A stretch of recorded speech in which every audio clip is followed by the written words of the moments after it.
¿Qué debemos pensar de nuestra muerte y la de otros creyentes? ¿Sí? Vamos a la Biblia y vamos a encontrar respuesta, vamos a encontrar consuelo en lo que Dios está diciendo. Vean, ¿qué debemos pensar entonces de nuestra muerte? Vean primero estos tres textos, segundo de Corintios 5:8, y espero que en estos textos capten la idea que se está repitiendo en cada uno de estos textos. Dice, pero confiamos y más quisiéramos estar ausentes del cuerpo y presentes al Señor, ¿sí? Es decir, el texto nos está diciendo, cuando alguien muere, está ausente del cuerpo, pero inmediatamente está presente con el Señor, ¿sí? Segundo texto, Filipenses 1:23, porque de ambas cosas estoy puesto en estrecho, teniendo deseo de partir, de morir y estar con Cristo, lo cual es muchísimo mejor. Y luego tenemos otro texto, Apocalipsis 14:13, oí una voz que decía desde el cielo, una voz que desde el cielo me decía, escribe, bienaventurados de aquí en adelante los muertos que mueren en el Señor. Sí, dice el Espíritu, van a descansar de sus obras, de sus trabajos, porque sus obras con ellos siguen, ¿sí? De estos tres textos lo que tenemos, lo que se repite es que cuando uno muere, está de inmediato con el Señor, está en un lugar donde está descansando, donde hay una situación de bienaventuranza, ¿sí? Bueno, nosotros tenemos entonces esta realidad. ¿Qué pensar de nuestra propia muerte? Bueno, la Biblia nos está diciendo que el día que nosotros partamos de esta tierra, el día que nosotros experimentemos la muerte, en ese mismo momento, ese último latido, ese último suspiro que nosotros vamos a tener, la Biblia nos está diciendo que en ese momento estaremos con el Señor, ¿sí? Con el Señor Jesucristo. Y en ese momento, entonces, vamos a experimentar el gozo de estar con el Señor. Entonces, aquí lo que nosotros tenemos es que cuando cerremos nuestros ojos, ¿sí? Vamos a abrirlos de manera inmediata y estaremos inmersos en un gozo y estaremos viendo al Señor, ¿sí? Ahora, sin embargo, si nosotros somos muy honestos, si nosotros decimos, es que cuando cierres los ojos vas a estar con el Señor y vas a descansar, etcétera, y todo ello, sí, pero nosotros necesitamos ser muy humanos en este aspecto y entender que nos encontramos bajo los efectos del mundo caído, ¿sí? Estos efectos, enfermedad, bueno, obviamente la muerte, situaciones de dolor, etcétera. Todo ello nos lleva, sin duda alguna, nos puede llevar al temor, ¿sí? Una persona que está bajo un diagnóstico de una enfermedad terminal y cuando está escuchando los diagnósticos constantemente, ya no se puede hacer nada contigo, no te podemos operar, no existe un tratamiento para ti, todo ello, sin duda alguna que enfrenta situaciones de incertidumbre, de tristeza, de dolor, de temor. Sí, es cierto, ¿sí? Sin embargo, la Biblia nos está enseñando que el Señor libró precisamente a sus hijos, los libra del temor de la muerte, ¿sí? Ahora, cuando yo hablo del temor de la muerte, todo hijo de Dios sabe que cuando él muera, va con el Señor porque la palabra de Dios lo está diciendo, porque el Señor se lo ha prometido, ¿sí? Pero estos temores entonces que tiene, estas incertidumbres, vamos nosotros a entenderlas, son situaciones normales de los efectos del mundo caído. Es decir, el cristiano, nosotros no tenemos miedo de qué sucederá, me voy a perder eternamente, será cierto todo esto que he aprendido del Señor, será cierto todo lo que me ha prometido. No, no estamos en ese punto de temer a la muerte en ese sentido, pero sí se puede estar afligidos en el momento, en toda esta trayectoria que se tiene antes de partir con el Señor. Dice primero de Pedro 1:3. y 1:6, vean las promesas que Dios da. Dice: bendito el Dios y Padre de nuestro Señor Jesucristo, que según su grande misericordia nos hizo renacer para una esperanza viva. Ahí está, la regeneración. Nacemos en Cristo y luego dice: ¿para qué el Señor me hizo vivir de nuevo? Versículo 4, para una herencia incorruptible, incontaminada, inmarcesible, reservada en los cielos para ustedes. Entonces, el Señor me salvó, me regeneró, porque me quiere llevar al cielo. ¿Sí? Es lo que está diciendo aquí el apóstol Pedro. Ahora vean, que son guardados por el poder de Dios mediante la fe para alcanzar la salvación que está preparada para ser manifestada en el tiempo postrero. Es decir, Dios te salva. La mira de Dios es salvarnos para llevarnos a la eternidad, pero en esta tierra y bajo los efectos del mundo caído, dice, en lo cual ustedes se alegran, aunque ahora por un poco de tiempo, si es necesario, tengan que ser afligidos en diversas pruebas. Entonces, sí, si estamos experimentando una enfermedad, un cáncer, por ejemplo, sí, hay dolor, hay incertidumbres, hay dolor físico, hay falta de tranquilidad, hay tantas situaciones en su vida, pero estas situaciones, más que ser un temor a dónde voy, pues es una aflicción que está experimentando esa persona, ese creyente, ¿sí? Pero la Biblia entonces nos está prometiendo, nos da varias promesas, por ejemplo, Salmo 23:4, aunque ande en valle de sombra de muerte, lo cual es un valle que cada uno de nosotros vamos a transitar en algún momento de nuestras vidas, dice el salmista: no temeré mal alguno, porque tú estarás conmigo. El sentido de este texto es que cuando se transita por el valle de sombra de muerte, pues hay temor. Pero el salmista dice: pero conociéndote a ti, Señor, y sabiendo lo que hay después de la muerte, yo no voy a tener temor alguno, ¿sí? Ahora, ¿significa el decir no tengo temor alguno que no voy a sentir dolor, aflicción en mi cuerpo? No significa eso. Sí estarán los efectos del mundo caído. En ese momento, la Biblia está diciendo que cuando nosotros cerremos nuestros ojos, iremos a un lugar de descanso, de bienvenida, de consuelo, de alegría, y estaremos en el gozo impresionante de estar con el Señor, ¿sí? Entonces, esto nos lleva a este punto. ¿Qué debemos pensar de nuestra propia muerte? Bueno, la debemos de ver con gozo ante la perspectiva de que cuando cerremos nuestros ojos vamos a estar con el Señor, ¿sí? Sin embargo, nuevamente insisto, pero cuando estamos, porque nosotros estamos todavía en un cuerpo, en esta tierra, todavía sentimos, tenemos incertidumbre, tenemos el dolor de que ya no vamos a ver a nuestros seres queridos, tenemos varias situaciones totalmente humanas y totalmente entendibles, sí.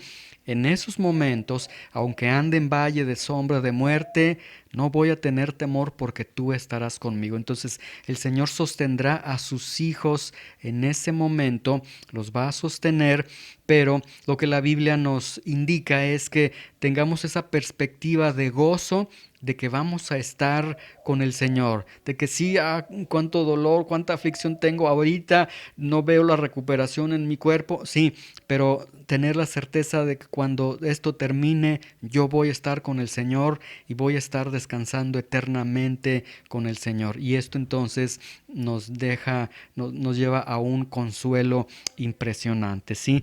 Muy bien, ahora, el otro punto, ¿qué pensar de la muerte de otros creyentes? Bueno, ¿qué sucede cuando muere otro creyente? ¿Algún familiar, algún creyente de la iglesia, alguien que tú amabas mucho, pero que sabemos que era un creyente? ¿Qué hay cuando muere un creyente? Sin duda alguna, lo que hay es gozo y una mezcla de genuina aflicción, ¿sí? Y aquí yo quiero ir mostrando esto con la Biblia, porque sí, sabemos que hay gozo. Hay gozo, ¿por qué? Porque esa persona ya partió con el Señor, ya está descansando, ya está en una alegría, ya está siendo abrazado por el Señor, ya está siendo consolado por el Señor. Hay una alegría impresionante en él, al grado, si se le diera la oportunidad de decir, oye, quisieras regresar a la tierra, ten la seguridad de que ellos dirían ni por un segundo, yo no quiero regresar allá, porque están delante del Señor mismo. O sea, hay un gozo impresionante, ¿sí? Y sobre todo en los funerales de cristianos, yo he asistido y, bueno, frente al ataúd dicen, no, no estés triste, ya está con el Señor. Y sí, sabemos que ya están con el Señor, que ya están sonriendo, que están en una, ya fueron sanados, o sea, ya es una dicha profunda en la que ellos están, ¿sí? Sin embargo, no podemos negar que hay una genuina aflicción con nosotros, porque normalmente este punto de la aflicción del dolor se trata de eliminar, ¿sí? Nuevamente, quiero repetir esto. Cuando ese hermano en la fe murió, estamos contentos, hay gozo, porque ya partió con el Señor. Pero no podemos negar la aflicción. Y muchas veces se dice, no tengas dolor, no llores, todo está bien, ¿no? Todo está, qué bendición y demás. Pero no podemos negar que se tiene un dolor, una aflicción por la partida de alguien, ¿sí? No es malo expresar aflicción por la muerte de un creyente o por el sufrimiento y la adversidad que atraviesan antes de su muerte, ¿sí? Ahora, esto no es falta de fe. Cuando muere un creyente, ¿sí? Si alguien está llorando y tiene un dolor y está con el dolor porque ya no tiene a ese ser querido, etcétera, no es falta de fe. Sería inadecuado que nosotros lleguemos con una persona que está dolido, decirle, ya no llores más por tu ser querido, ya no llores más por este hermano, porque ya está con el Señor, ya la alegría, sí, es cierto, sí. Pero también hay dolor. Sería el momento de estar consolándolo porque está con ese dolor por ese ser que él ha partido, ¿sí? Y no es nada piadoso el que nosotros neguemos el dolor, el que nosotros digamos no existe ningún dolor, estamos de fiesta, pues realmente no podemos, o sea, sí podemos estar de fiesta porque ya está con el Señor. Como algunos dicen, ya se graduó, ya está con el Señor, pero no podemos negar que hay dolor, ¿sí? Ahora, quiero mostrarles con la Biblia estos textos. Hechos capítulo 7, versículos 54 al 60, vean, dice, oyendo estas cosas, habla aquí del primer mártir de Esteban, él testifica del Señor y después van contra él y lo matan, ¿sí? Esteban es un creyente dentro de la iglesia del Señor. Dice, oyendo estas cosas, se enfurecieron en sus corazones y crujían los dientes contra él. Pero Esteban, lleno del Espíritu Santo, puestos los ojos en el cielo, vean, él vio la gloria de Dios y a Jesús que estaba a la diestra de Dios, ¿sí? En la Biblia, cuando se habla de Jesús a la diestra de Dios, los verbos griegos que se usan siempre se usan en el sentido de que Jesús está sentado a la diestra de Dios. Sin embargo, en este texto de Hechos, en esta narración que tenemos aquí en Hechos, el verbo griego que se está utilizando nos da a entender que Jesús está de pie, ¿sí? Entonces la escena es maravillosa. Esteban vio la gloria de Dios, Dios le permite que vea su gloria y que vea nada más y nada menos que a Jesús mismo de pie, al grado que Esteban dice, esperen, estoy viendo en este momento los cielos abiertos y estoy viendo al Hijo de Dios, estoy viendo a Jesucristo que está de pie a la diestra de Dios. una visión impresionante. Entonces, dando grandes voces, se taparon los oídos, arremetieron a una contra él y echándole fuera de la ciudad, le apedrearon y los testigos pusieron sus ropas a los pies de un joven que se llamaba Saulo y apedreaban a Esteban mientras él invocaba y decía: Señor Jesús, recibe mi espíritu. Y puesto de rodillas clamó a gran voz: Señor, no les tomes en cuenta este pecado. Y habiendo dicho esto, durmió, ¿sí? Murió Esteban. Ahora, quiero que vean tres aspectos en esta narración. Número uno, Esteban vio al Señor Jesucristo, lo vio de pie, ¿sí? Tuvo esa visión que el Señor le permite y vio al Señor Jesucristo. Ahora, los cristianos, la iglesia, escucharon que dijo que veía al Señor. Y por si fuera poco, estaban los apóstoles ahí. Los apóstoles fueron testigos oculares de la resurrección del Señor. Es decir, todos dijeron: ¡qué maravilla! Esteban está con el Señor. Esteban se ha ido con el Señor. Vio al Señor, ¿sí? Sin embargo, vean que después el texto dice: y Saulo consentía en su muerte. En aquel día hubo una gran persecución contra la iglesia que estaba en Jerusalén, y todos fueron esparcidos por las tierras de Judea y de Samaria, salvo los apóstoles. Y vean, y hombres piadosos llevaron a enterrar a Esteban e hicieron gran llanto sobre él. Entonces, sí, por un lado, Esteban está con el Señor. Los apóstoles, nosotros vimos a Jesús resucitado. ¡Qué bendición! Que Esteban está viendo, que Esteban vio también al Señor. Pero hicieron gran llanto sobre él. Es decir, por un lado, un gran gozo porque está con el Señor. Y por otro lado, perdimos a Esteban. Ya no está con nosotros, lo vamos a extrañar, ya no está nuestro hermano con nosotros. Por un lado, gozo, y por un lado, tristeza, ¿sí? Vemos, de acuerdo a la Biblia, entonces, que cuando muere alguien que es creyente, hay alegría, pero también hay tristeza. Está esta mezcla entonces de gozo y de tristeza, ¿sí? Ahora, vean en 1 de Tesalonicenses 4:13 que el apóstol Pablo no dice que el cristiano no debe estar triste. Dice: tampoco queremos, hermanos, que ignoren acerca de los que duermen, de los que mueren, ¿sí? De cristianos que mueren, para que no se entristezcan. No dice para que no estén tristes en general, sino no se entristezcan como los que no tienen esperanza. O sea, para que se entristezcan como los que tienen esperanza. Entonces el apóstol Pablo está alentando y está diciendo: es muy normal, se murió tu papá, tu mamá, algún familiar tuyo, algún hermano que tú querías, etcétera.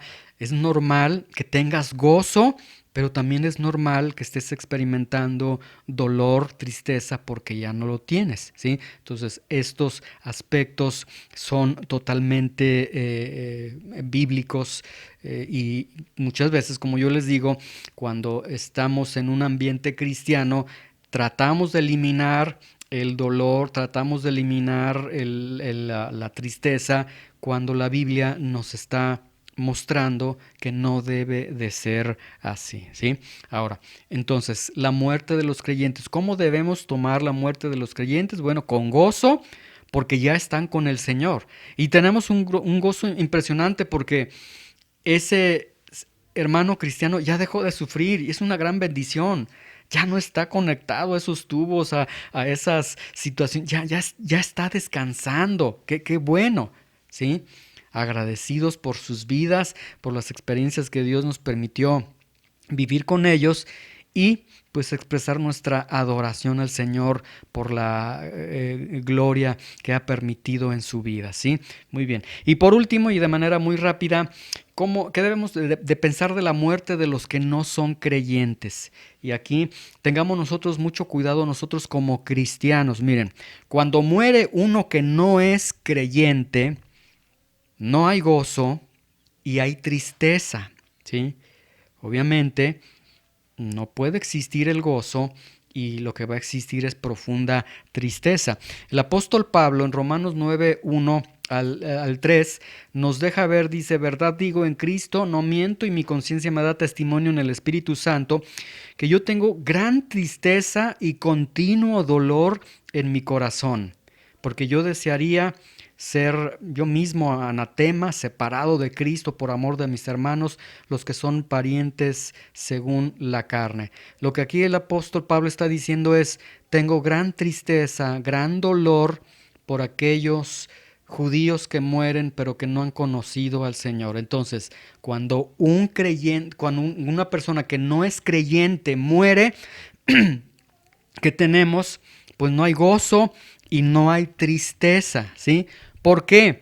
Porque nosotros no tenemos la seguridad de que esté con el Señor.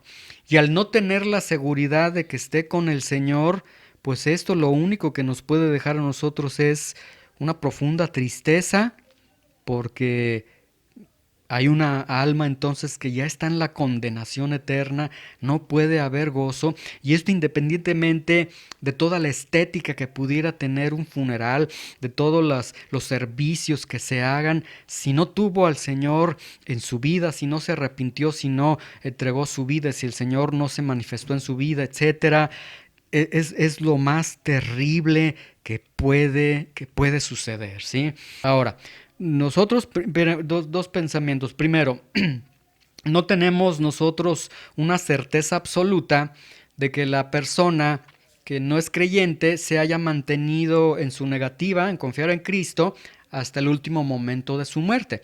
Y segundo pensamiento, el conocimiento inminente de la muerte normalmente en todo ser humano produce un examen interno en cada uno de ellos, en el moribundo, ¿sí? Y vienen en esos momentos pues todas esas palabras que se le hablaron en algún momento que Dios puede usar para que él se arrepienta, ¿sí? Entonces, nuevamente aquí el punto es, hay que compartirles, ¿sí?